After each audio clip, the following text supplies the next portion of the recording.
A television history of the Windsors from George V to Squidgy, Madonna in a navel-gazing Hollywood movie, and the all-white policy of Britain's advertisers. Director Abel Ferrara and the singer-actress Madonna.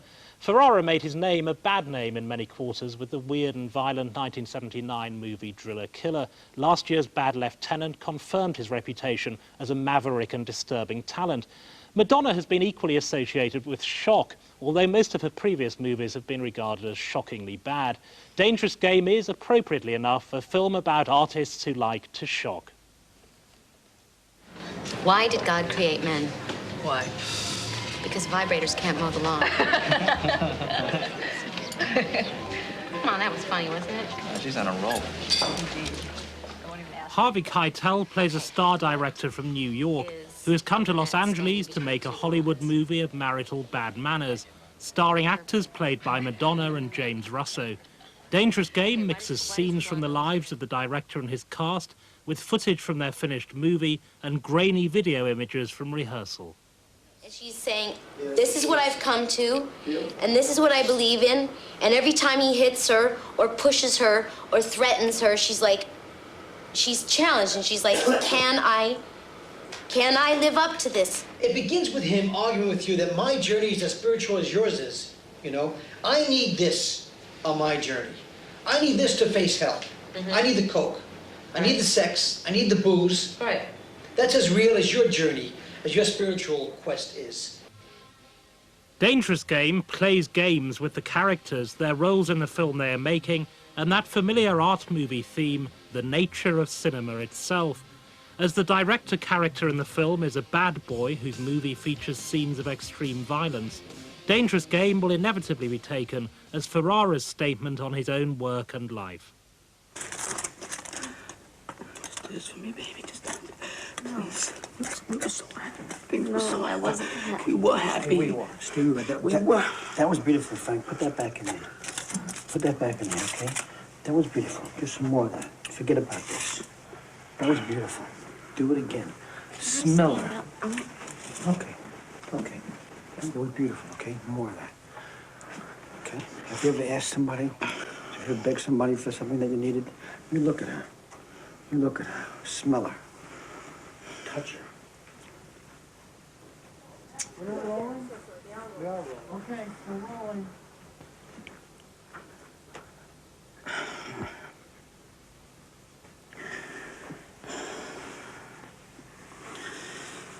Smell it, Frank.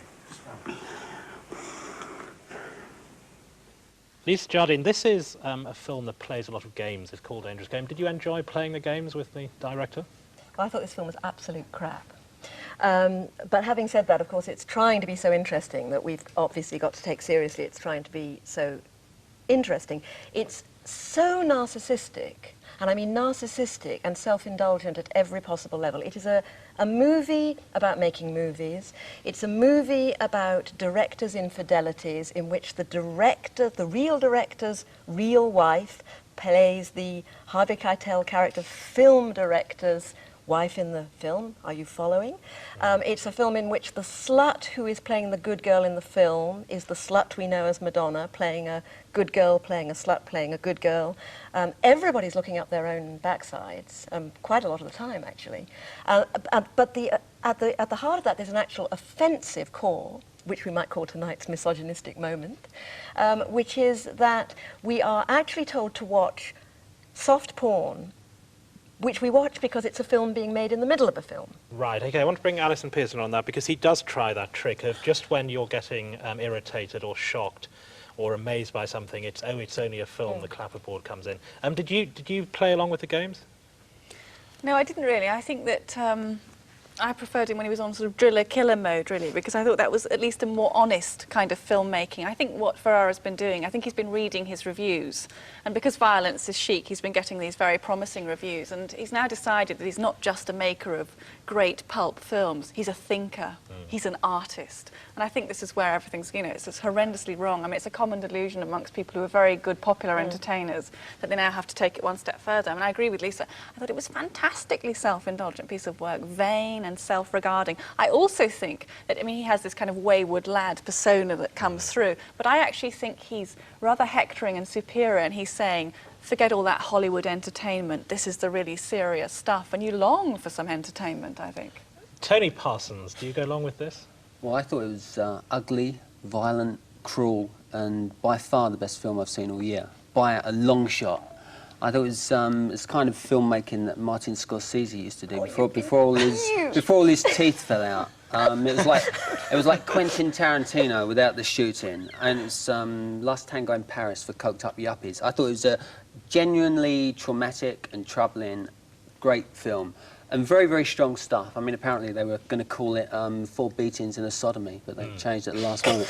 It's a tremendous film, and I urge our viewers to go and see it. It's by far the best thing I've seen all year. Right, well, Tony Parsons finds himself on death row in this round, I think, like Alison did in the last round. Either his most unbelievably tried movie I've seen for years. The Good People Live in New York, which is all snowy and beautiful. It's a film of real moral and substance. the bad people live in Los Angeles, which is this blazing hot place. Where's the moral? Well, the moral substance. What's it telling us, Tony? Okay, the moral substance. It's about the conflict between liberty and responsibility. That's where it's.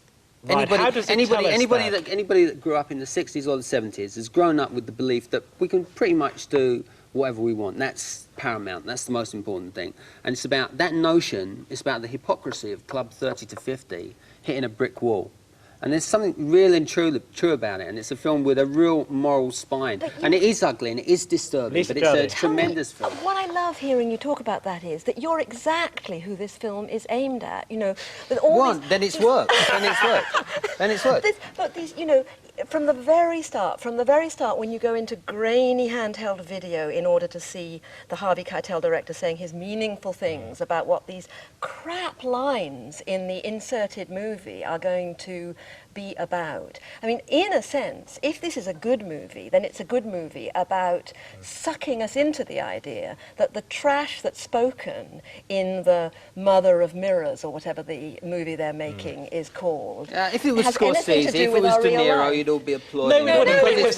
Tony, because it's Keitel. Tony Parsons, our objection to this film, anyway, my objection to this film, is that this isn't a statement about liberty or life or anything. It's a statement.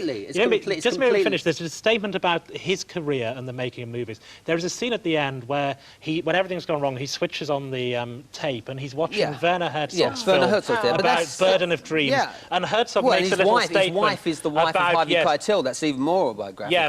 Yeah, making this little statement in the film about this is what making movies is, and we're supposed to be. If I carry the boat over it doesn't matter. It doesn't matter that the guy's a film director. He could be a milkman. He could be an advertising executive. And in fact, he looks like an advertising executive. I didn't think that with the film within the film. I mean, the great sort of film within the film films have been comic. I mean, Truffaut's Day for Night, and even Singing in the Rain, which gave you a comic perspective, and you could tell when you were in the film world or in the unreal world. Here, I thought that they just reinforced each other, so they didn't give you a kind of perspective. And I think he tries to be in your face all the time, because then you don't even get a chance to pull back and react. Now, I want to say that what people want to know is Madonna any good? Every pop star's got one great film in them. Bowie in The Man That Fell to Earth, Jagger in Performance, Madonna in Desperately Seeking Susan, when they exploit their stage persona. And Madonna has achieved some kind of a record by making a second great film. Essentially, she plays herself. The celebrity...